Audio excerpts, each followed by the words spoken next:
How hard did you push it? Till I black out? Yes. Numerous times, yes.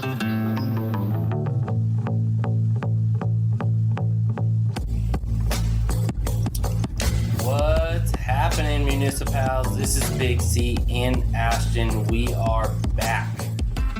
Portland series, even though this is Corvallis, about an hour and 20 minutes, hour and a half south of Portland. But because your boy now lives in Salem, Oregon, which is about 50 minutes south of Portland, this is probably my home track. So I had to bring Ashton out there. This is also Ashton actually was out there for a graduation for his girlfriend's brother's graduation at Oregon State. This is actually the Oregon State home track. So this is actually owned, operated by the university. So it's a fun one. What were your first thoughts going to the graduation, kind of getting a peek and then stepping out there? Yeah, well, it's funny you mentioned that because you always love to talk about a peekaboo. And when we landed at Portland, they thought they lost our bags, and by the time we got home, it was about 1 a.m. and we were like up and out the door at 7. So essentially, like, running on no sleep. I'm like nervous about kind of meeting her family or spending more time with her family. There's just kind of a lot going on and kind of sleeping on the way there. But I did wake up in time to, basically you get to the golf course and you hang a left, and that's kind of where you go and park for the event, which is the football stadium. And the second I kind of saw, I saw the netting from kind of 100 yards away, and I started to rubberneck. And the first thing that I noticed was, at least from the kind of when you're pulling in or kind of where the highway is, I noticed that there was not a lot of trees. You've kind of talked about it being kind of a big ballpark, not a lot of trees. And I think you definitely get some trees in some parts of the course, but that's the first thing I noticed, which of course I had not played yet at the other places which we've already discussed. But I think what's interesting about this is I really liked Trysting Tree. We'll kind of talk more about this, obviously, kind of our stack ranking towards the end, but very different from the courses we played, right? I mean, Stone Creek, it's open, like we talked about, you're kind of hitting in and out of the woods, but the woods are a really big part of it. Trysting Tree, again, there's some trees, but you're not really hitting in and out of the woods at all, which also I think we'll get to this, but means that on a kind of blustery day like we had, wind is a very, very big consideration. But the lack of trees was the first thing I noticed from the car. And that's kind of where the wind comes into play, because there's nothing keeping it out of the course. So, other than some of the back 9 holes and maybe one hole on the front, you deal with trees, but there really isn't a lot to deal with out there. But little insight on the course here. Trysting Tree, by definition, was actually a tree that people that went to Oregon State used to go and become friendly at, which I thought was, they put it kind of nicely there. Basically, it was a sex tree. And so the golf course was named after a tree that Oregon State members and people attending the college would go and basically have sex. So I thought that was pretty hysterical, that the golf course was named after that. And I guess the original tree was torn down many, many years ago, and they took a little cut off the tree and replanted it. And I guess there's baby Tristan still out on the golf course. Yeah, I mean, it feels, I feel like we've been watching, the U.S. Open and kind of understanding the crests and the swirls and kind of all the stuff that goes into kind of private golf courses and their names. But it feels very fitting that for a public golf podcast at a public golf course, it's a sex tree. I will say one thing I was a little bit disappointed after we learned this kind of when we were done. They didn't lead into it at all on the merch front. Granted, I don't know what I would want them to have done. But it definitely doesn't it's something that they're not kind of yelling and screaming about. But I think if we have we do this fucking podcast, the one thing we want you guys to know, it's that it's a great golf course, Dan Hickson redesign, but Trysting Tree is a sex tree. Should they do condoms with the Trysting Tree logo on them? Something. Well, I was more thinking like like if they did like kind of like the Stanford tree, like the cartoon tree, like with a condom like over it, and it's like this like kind of cartoon tree, like a condom, and it's got its arms raised or something. I don't know. I mean, that's maybe a bit too much, but That would what we really work, got to though. do is connect them with our good friend Maddie Brown, like PGA Merchandiser of the Year, and be like, Maddie, They need help them to make do like a better slightly logo. classy version of a sex tree that they can put all over merch. Because look, if they could do it in a subtle way, right? I'm like, yo, sign me the fuck up for that shit. Yeah, I think there's many things that could be had with that. I think they need to fully embellish their history and really lean into it. I think it would draw a lot of people out there. Yeah. This has nothing to do with a sex tree, but thinking about bodies and bodies moving as we're recording this. Where I have the 42nd U.S. Senior Open on, and I gotta say, watching these guys, like none of them can squat down to look at putts. Like I'm just watching. I haven't really watched much senior tour golf, but it just makes me realize that we need to be walking more, stretching more, because I mean, Padraig Harrington looks like he is like he cannot squat down. It's like a catcher who's like 42 years old. So this is a very weird segue, but just a reminder: as you're listening to this podcast, do a little stretching, because these guys can't even look down to read their putts. And as I pointed out to Chris earlier, I'm not trying to make fun of Colin Montgomery. I know that he's always, just been. I think the quote was that people used to call him Mrs. Doubtfire. I think, which is tough. But if you haven't, go look at a picture of what Colin Montgomery looks like these days. I know in Shotgun Start they've talked about how Colin really loves Mountain Dew. He looks like someone who loves Mountain Dew. It's like, Chris, you got to stop fucking drinking soda. That's what I'm saying. Don't fucking. We can't get you walking around Bandon.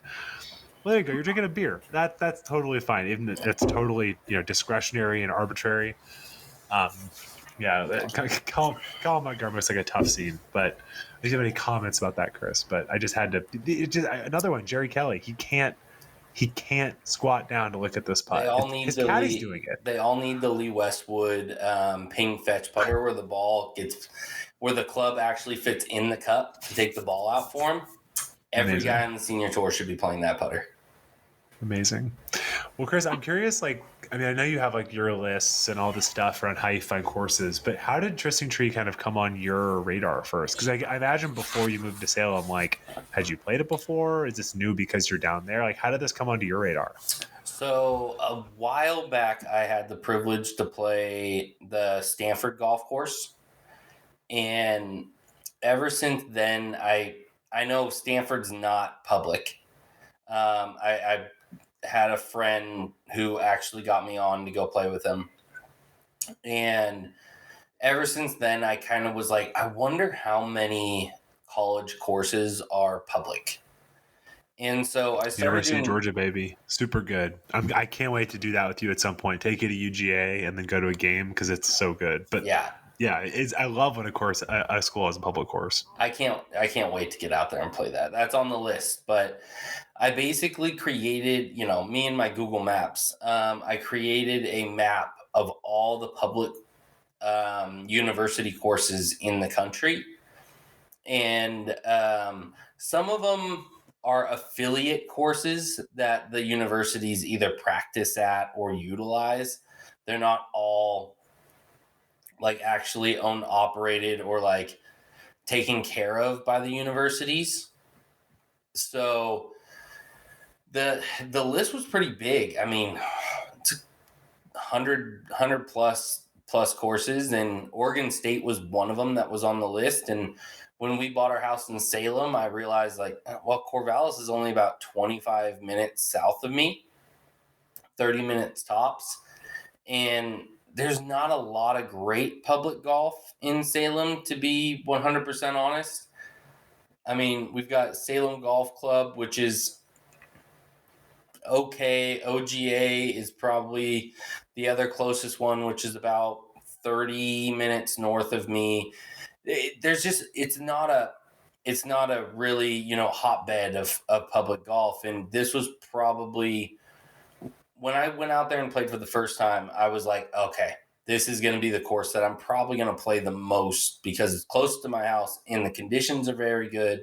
The course designed by Dan Hickson is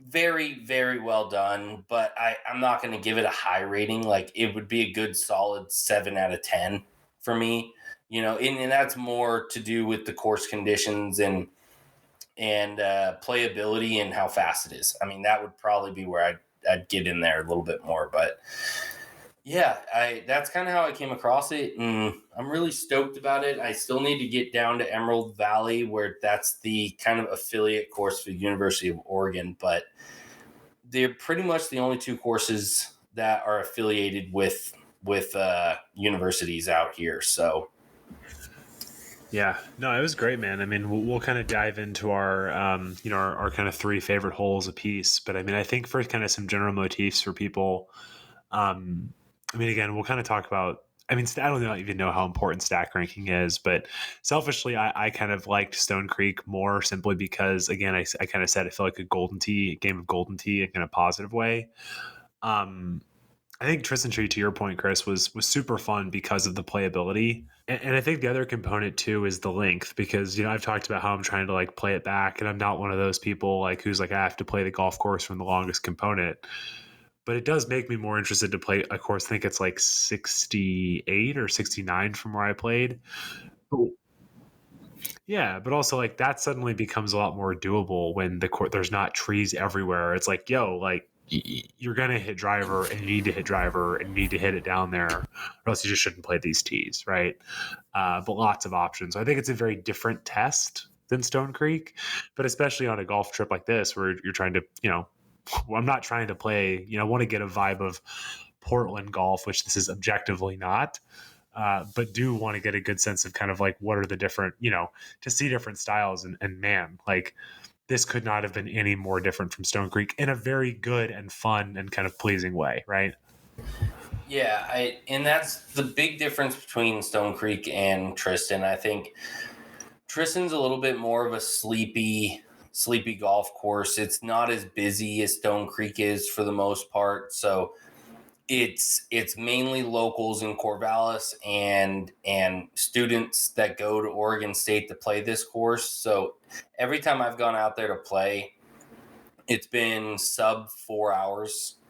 I think we played in 3.5 when we went out there and played. I mean, it was quick. And that's one thing that I love about it. And then again, course conditions. It's actually taken care of by the agronomy team at Oregon State. So it's students that are basically like taking care of the golf course. And I think that's killer. I think that's more schools should create golf agronomy. And I think you were telling me while we were out playing that you were telling me about kind of the agronomy program at Georgia.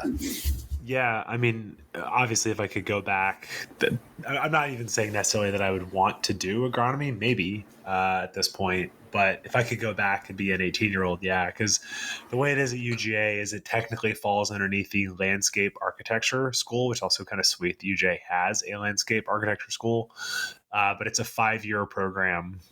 So, ideally, they'd love for you to kind of make that decision as early as possible, because even if you declare from day one, you're going to be there an extra year. And yeah, I believe I was told that you have one of 2 options as kind of your quote unquote senior thesis.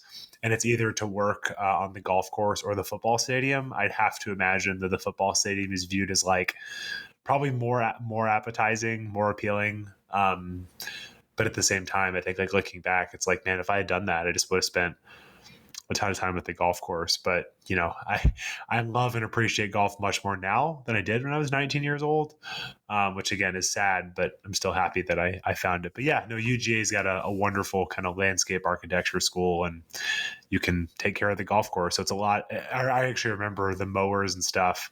It's a lot of kids who are my age out there on mowers, which is kind of cool. And the UGA course, I don't think it was ever Corn Ferry, but they used to have a web.com tour, which I'm going to butcher this because I used to write for the school newspaper, the Red and Black. I think right after he graduated, either Harris English or Hudson Swafford won the thing. And of course I got to write I actually looked through my phone history. I have Coach Hack.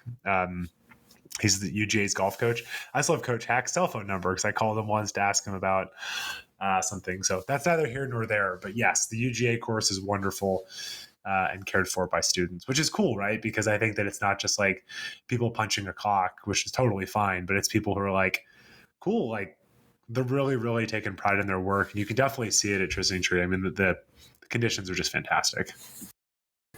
Yeah, that's one thing I love is that the conditions are. I've never seen it in bad shape, and again, I've only been playing it for about 3 months now, but it's always been immaculate, and it drains really well. They've got a lot of Ashton got to see it. These like makeshift lakes that get created out there after heavy rain, and Not good.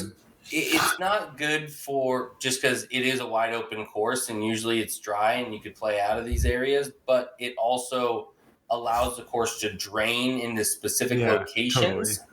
And I say not good, but that's just me being a baby. Like there's one hole that I'll talk about that like when the water is there, it basically kind of messes up what the hole is supposed to be.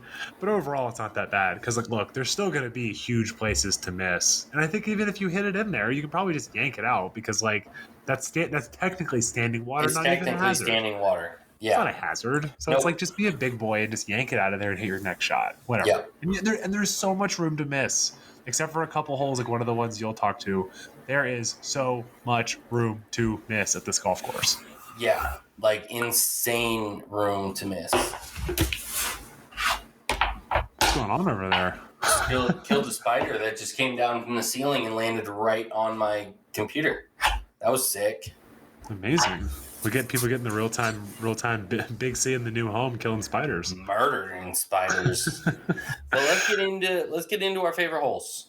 Yeah, well, let me lead off because, I think we talked about not doing too many of these, but I'll lead us off with number one. I think again, what we're kind of talking about, we talked about the Stone Creek. I really like holes that either set the tone for like what is about to happen. I think I really like when kind of those holes that kind of you get a good sense of what's about to happen. And I think number one is just a really good example of like, hey, this is what this golf course is, right? Like you basically get up there and whatever tees you are, orient you directly at the green. The flag that day was right in the middle. And there were, I think I actually ended up pretty close to a tree on the left because I kind of hit this like cut over there. But the point is you kind of look at this and you're like, okay, like this hole's kind of long. It's like, probably for me from the back tees, like well over 400 yards, like 430, I think. It was into the wind.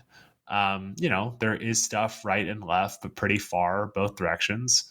And it just really kind of says, hey, this is what this golf course is going to look like. Also kind of shout out to them again, going back to the greens piece. Chris was like, oh yeah, these, because we didn't have time to putt.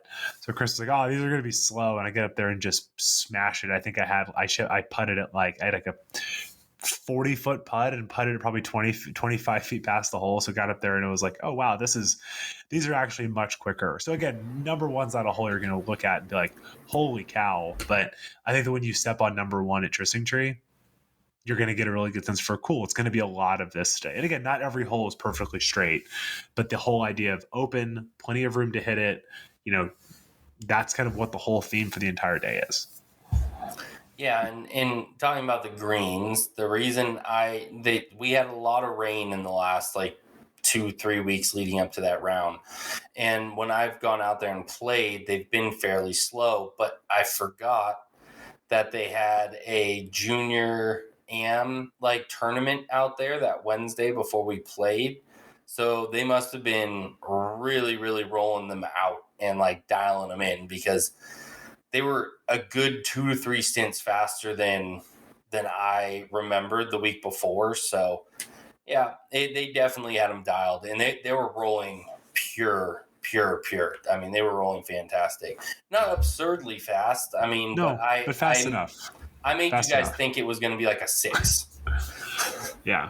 which was really cool, of Chris, because we've been playing these kind of ongoing matches, and when I 3-putt for bogey and he wins the first hole, that's it's like Zach not telling me not to hit driver. It's like, it's fine, peck peck peck. He want to get off on a good start, so that's fine, Chris. Don't you worry. And we should mention too, it was $55 for me to walk with a push cart. So I mean, again, we're talking about an extremely reasonable rate on Saturday. Prime time too. Yeah. Well, and of course, it was actually running ahead of schedule. We checked in like 15 minutes ahead of our tee time, and he was like, you can just go whenever you want. We're like, wait, what? Y'all seem very busy, and they're just running ahead of schedule. So, again, all good things. Chris, your first hole, number 5. Tell me about number 5. So, number 5 is the longest hole that you see on the front 9. Really cool, like S-shaped hole. So off the tee box, you're kind of hitting into, basically it looks like a dogleg left, but it then the hole then whips around back right. So it creates this really interesting way of like approaching your tee shot, because you can take the left corner, cut over these shorter trees that'll then, and they're really minuscule trees. They're not really anything to think about, but you can kind of cut that corner and give yourself a nice look at the green, but you have plenty of room on the right-hand side if you do miss to be able to, still be in the fairway and have a decent approach shot. It just kind of cuts your line to the green if you're too far right. So it kind of gives you multiple ways. It is a fairly long hole. I mean, from my tees alone, it's 525. From Ashton's, it would be 560. So, I mean, I've seen Ashton pump a drive pretty deep. And so if you're a longer hitter, even from the back tees, it sounds nuts, but it is kind of gettable on your second shot. From 525, I actually rolled up a 3-wood last time I played prior to Ashton coming out to basically like a foot onto the green. And so even for a shorter hitter like myself, it's gettable into, you can give yourself the opportunity to kind of eagle, very easily birdie that hole. But I do think if you miss too far left, you're kind of in bone zone. If you miss too far right, your angle to the green is nearly impossible. So you're going to have to kind of lay up back into the fairway and then hit it in. But I just think it's a really fun, interesting hole. Gives you a lot of versatility with the way you play. Yeah, and I know you said this, Chris, but again, I think one of the appeals and why I think it's a great course for you to play frequently is it all depends on the wind, like you said. I mean, on that day, the wind was not helping us. I hammered a driver, hit a 230-yard hybrid, and then had 112 yards in.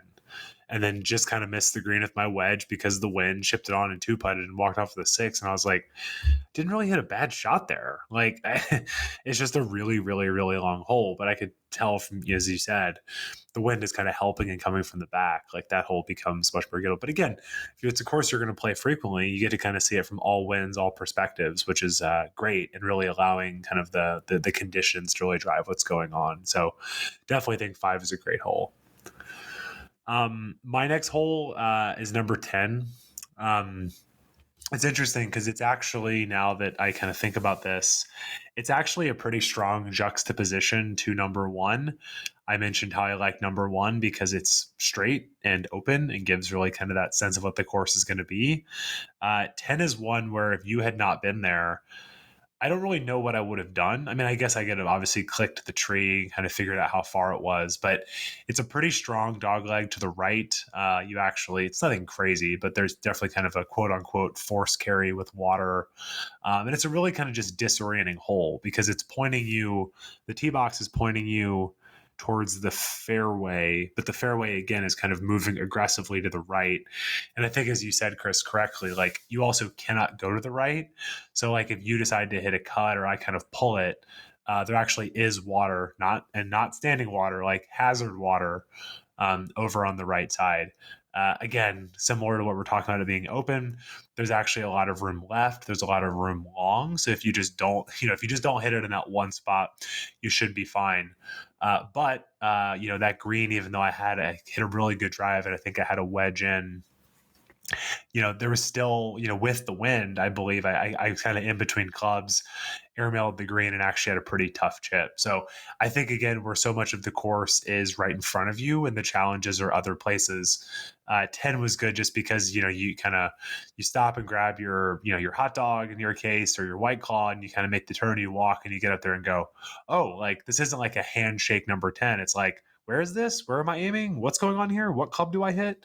And I kind of like when it does that, where 10's not just like an immediate kind of like, okay, welcome to the back nine. It's like, okay, you got to kind of think and have a little bit of experience here and hit the right club to make a good score, Yeah, and for me, the aim point is always just like bash it as far as you can left towards the 17th green, and like that's just the best play. If you for a guy like me who's not super long, trying to cut the tree is not the play, because you're gonna most likely hit it short into the tree, or you're going to hit it into the water on the right hand side. So but there's also no advantage. I mean, No. like I picked a relatively conservative line and hit a really, like, what do they say, conservative line, aggressive swing, and I had 112 yards in. Like 112 versus 80, like there's no reason to go farther right No. there. You're not going to be rewarded anymore by doing No, that. the one thing at Trysting Tree, which they changed this depending on if they're hosting tournaments or not, but for the most part, on everyday play, they keep the rough extremely low. Like it's like your backyard grass that your dad had growing up. Like it's there. There's some thickness to it, but it's not like grabbing balls, hard to find. It's just a little bit to kind of differ the green or the fairways to the rough. So your ball is going to roll out. You're also most likely going to have a pretty good lie to be able to get a good shot out of the rough. And that's one thing I really like playing here as well, is you're not going to lose balls. You're not going to have really tough, thick, rough like shots. It's, again, very easy for the everyday man to come out and play and have a good time without really getting beat to shit. Yeah. No, 10 was great. And 10, I think, looking at the map, 10 really kind of goes around more of like the peripheral of the property, kind of like Harding Park. Now that we think about it, like the front nine is kind of very like kind of in the middle, and then kind of goes around. So you get definitely a different feel. And some of the holes we'll talk about too, like you actually feel very kind of like when you get to like 14 and 15, you're literally as far away from the clubhouse as is possible. So it really gets kind of a lot of movement there. But Chris, you also highlighted, to take us back a second, number 8. What do you like about number 8? So number 8 for me, number 8's a really good hole because for not some of the reasons I normally pick a hole, I think it's very visually pleasing. And I think that's why I like number 8. It's not necessarily based on the architectural, situation of the course, which I think architecturally they designed it really pretty, and it's the way it shapes the actual golf course is really great. It's got a river on the right hand side, which kind of gives you no room to miss at all, right? Because all your balls are going to go right down into the river. There's a big tree that's about 230, 240 out, kind of like in the middle left-hand side of the hole, and it's pretty large and eats up balls. But as Ashton found out, you can kind of miss super well like left if you really want to play it left into the other 2 holes that are over there. It'll give you a pretty open look left into the green, which isn't a line that I ever thought of just because of my length. But for someone like Ashton or like our buddy JD or, some of the long players that we play with, it actually isn't a horrible line to kind of go. You can kind of avoid all the trouble on the right-hand side and the tree and kind of go around it and play it there. But For me, it's more of just hitting, driver, hoping that, it carries right at 240, 250, ducks under the tree and kicks out and rolls. What I do love about this fairway is it's kind of like a mogul fairway. So like it's not flat at all. It literally looks like moguls on a ski slope. It's really cool. So you have no clue where your ball's going to bounce. It's kind of like a, situational thing where depending upon where it lands is going to depend on where it ends up. And I think it's really fun. It's just well-designed hole. And I think the green might be one of the best greens on the course. It's probably one of the largest, has the most architecturally pleasing undulation within the holes. And I just think it's just a well-designed hole. More architecturally pleasing and pleasing to the eye than it is like a super, super planned out hole. Well, I mean, again, I think the idea of it is good. I think the problem is the execution is like once you get up there, you clearly realize that because even with your length, if you aim it way left, like literally into the middle of 7 fairway, I think if I hit like a good drive way left, I'd have like 112 yards in and be unobstructed. Like, I don't know why I picked 112, but the point is you probably have like at the most a pitching wedge in your hand with a clear line where like I kind of like skied my hybrid a little bit, and then I had like a punch 5-iron and it like wasn't great. Like basically I was trying to get up and down from 80 yards for par, but at the same time, I mean, I'm not trying to sound like I'm Rory McIlroy, but the issue though is you're on a public course and like there are people right there. So it's like, I think one of the issues, I'm sort of glad people don't do this because just selfishly, I think people just like trying to smash driver into the other fairway could actually be a huge kind of liability and like you can really hurt people that way. So again, I think if you're out there in a vacuum and you're like, what is the ideal situation? You just hammer it left. But yeah, to your point, Chris, I mean, it's with Trysting Tree again being so wide open. It's another hole that just commands like, cool, dude, you can't hit this again. Forgetting that you can wash away left. The way the hole is designed, it's meant you got to kind of thread the needle and hit a real golf shot, which again, I think is a refreshing change of pace. Even though we both love kind of the open design, it's nice to get out there and be like, cool, hit it 240 with like 15 yards of dispersion. That's all you got. You got to do that or else you're not going to be able to score. It gives you a nice mix within the openness. Yeah, definitely. And then my last hole is number 14. So, Chris, I believe you told me, and you can kind of validate me. 14 and 15 were holes that you said they kind of took from. There was the agriculture school, I think you said. Yeah. They took the land for those when Dan Hickson redid it. And it definitely feels that way because it's obviously in the same vein of kind of a lot of Trysting Tree, but at the same time, it's like. They feel out of place, but in a good way. Like it's like, oh, like there's literally nothing out there. Like, you kind of look out there and it looks like a field because it's a field. It used to be a field. And then on 15, there's, again, like you can see like plants, like it's clear that this was an addition. But I think 15 or I think 14 and really 15 too, just a really, really good hole. So similar idea.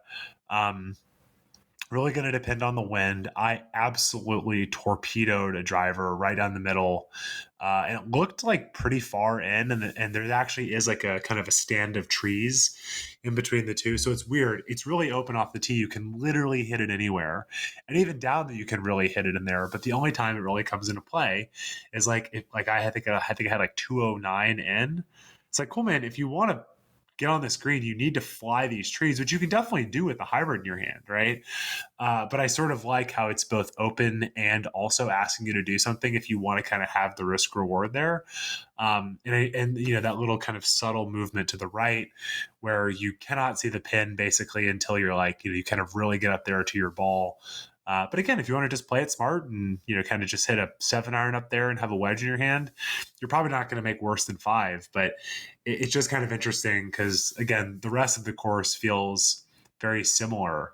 and even though the holes are of the same design, it's just kind of nice. You just feel like you're way out there. And I sort of like that feeling of kind of feeling isolated. You're not surrounded by anybody else, because really the only people around you would be people on 15. You'll probably, be up in the middle of the fairway. So it's a very kind of quiet piece of the property that I just sort of really kind of like. It's how I imagine abandoned trails. I know that's a kind of a reach, but when we do play abandoned trails, I've just heard it's kind of like a walk in the woods. And this kind of very much feels that way, kind of because you're just way out there on the piece of property. So I really, really liked 14. Yeah, 14 is great. And those 2 holes had to be added because when Dan came in to do the redesign, the real reason was because they wanted to have a larger draw for the Oregon State golf program. And one thing that was happening kind of across the country is the state-of-the-art practice facilities. And that was one thing that Trysting Tree was kind of lacking. They do have a great grass driving range, but they didn't really have their own accessibility to a really proper practice facility for the golf programs. So they took 2 holes out of the front that basically you would have saw while you're driving into the golf course right off the road. And they built this beautiful green chipping area with like multitude of different bunkering and styles that they would kind of see across the country while traveling and playing as a golf program. And then added their own side of the driving range with this like rollable cover that they can kind of roll in and out, so they could practice in the rain or practice in the heat of the summer. And it's just a wonderful addition, especially for the golf program. And I will say I didn't get a chance to play the golf course prior to the redesign in 2017, but it's a mixed review from the locals that I've played. Some guys love the new holes that they've added. Some guys are really pissed off and want back the holes that existed originally. But it's kind of a toss up. It's one or the other. I mean, this is having only seen it one way, the way it is feels excellent, because again, it's only the Oregon State players, but man, that, like, we were kind of driving by that facility being like, if it could get a lot better if you spend a lot of time out there. And yeah, no, I it does not surprise me that some old guys would be angry about that. But and it's been every person that told me that they missed the old one is like over 60. So. Which, again, to be clear, this is preparing everybody for next week's podcast. We are not ageist. We're not assholes. Like, we don't hate old people. We have grandparents who we love dearly. It's a little teaser for next week. But it does not surprise me that people, over a certain age would want the golf course a specific way that they had played. But, yeah. Because I realized we literally discussed, offline. We did the last pod how we really never pick 1 or 18, and I realized I picked 1 and you picked 18. So yep. Maybe it's Trysting Tree, maybe it's just tonight. I don't know. We're doing this on a Friday when people are getting wild and crazy, and we're sitting here recording a podcast. But tell me about 18, which one thing I'll say, remarkably like 9. If you like 18, you really like 9 too. Yeah, well, so what I like about Trysting Tree is it's scoreable coming in and it's scoreable walking off. And I love courses like that because for match play or for any time you're like playing against a buddy, that's what you want. Because if the match gets left up to the final hole, you want someone to be making a mistake. You don't want to be left on this extraordinarily long par 5 that's just like mundane and like it doesn't create a challenge. You want something where it's like, okay, this hole is a bit of a handshake, but if you blow it left on this hole, good luck. You're going to be down this ravine behind some trees. It's going to be a shit show down there. But if you play it smart and you hit it anywhere right, you're going to have a tough shot in unless you're in the middle of the fairway because there's a bunker right to a sloping green that has multiple tiers. And if the hole is playing up on the second tier, fucking good luck. If it's playing down, you can shoot it long of the hole and it'll actually come back down into this kind of front, like half-shaped bowl that they have kind of on the front right of the green. That it's just, I think it's a great match play style golf course. And I think that's what 18 gives you, is a wonderful hole that gives you, you know, a scoreability factor that really allows, you know, somebody to take a match by somebody else making a mistake. Yeah, totally. This is not meant to flex on you. Our match is over by the time we got to 18, but I definitely know what you mean. And also, too, the fact that, like, you had kind of seen the hole before, like, honestly, because 9 and 18 are very similar.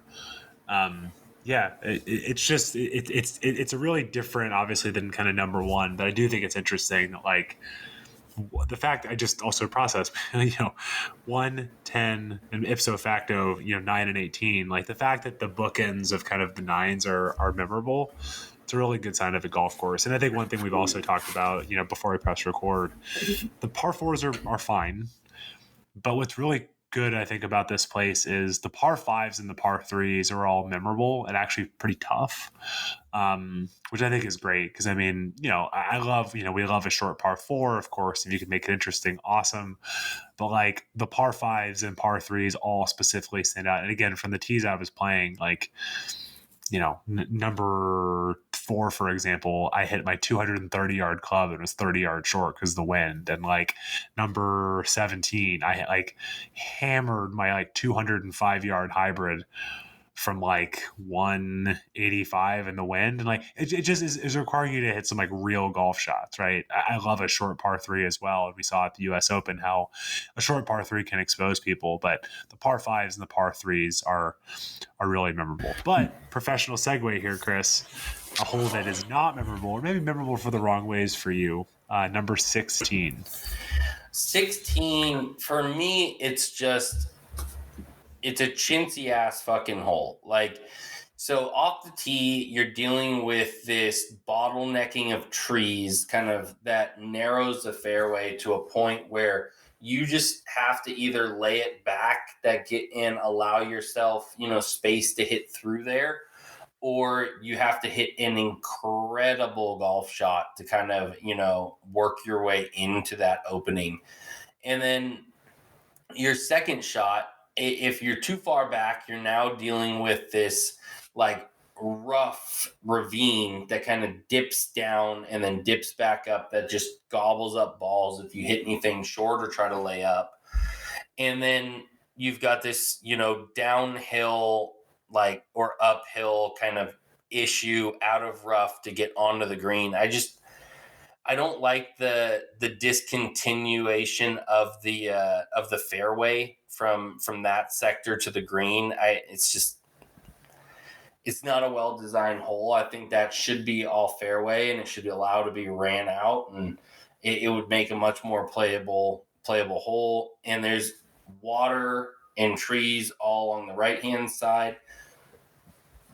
So you really, and trees that run all the way along the left-hand side, you do not have, it's very claustrophobic. It's very narrowed down, and I get it. There's got to be some challenging holes out there, but I just think that this could have been done much better. I don't mind the trees left and right. I don't mind the bottlenecking. The big thing that I hate is that separation of fairway to green that has that rough dip that just collects balls. Yeah, and now that I think about it, it's actually like, it's basically a very extended version of number 8, right? Claustrophobic, creek on the right, trees playing a big role, which again is a very strong juxtaposition to the rest of the course. But it's interesting that, like, I don't know, like, I think it's more just ironic to me that you like 8 but don't like 16, because 8's shorter and playable, where this one's extraordinarily long par 5, and it just you can't hit past the trouble if you wanted to. Yeah, it's true. No, it's true. Yeah, it's definitely one where you're just trying to, like, play target golf and get out of there with the 5, which that's not a really fun par 5. There's no risk reward. There's no, like, real strategy. Because even for me, I hit a bad hybrid and, like, almost lost my mind for a second. and I wasn't even penalized. Yeah. I was like, oh, okay, wow. Like I didn't even like. I thought that was going to be awful, and I wasn't even penalized. So, and then my least favorite hole was number 3. It's just the limitation of the land, I guess. Number 3 is like directly adjacent to the driving range. And the way the tee box is oriented, it points you kind of like right at the driving range. And then Chris was like, "Oh, you can go way far to the right." But then in that right area was like a bunch of standing water, and so my body just sort of like flinched, and I hit it into the driving range, which is a free drop, which is also kind of a tough scene as well. It's just it's that simple. It's just like rule. It is a man-made structure. If you hit a ball into the range, it's kind of like. It's like if anybody's watched the PGA Tour where there's a sight line for the players that hit straight into the grandstands. That's what this is. Like hit it as hard as you fucking can into the range and you'll have a shot from there and no issue.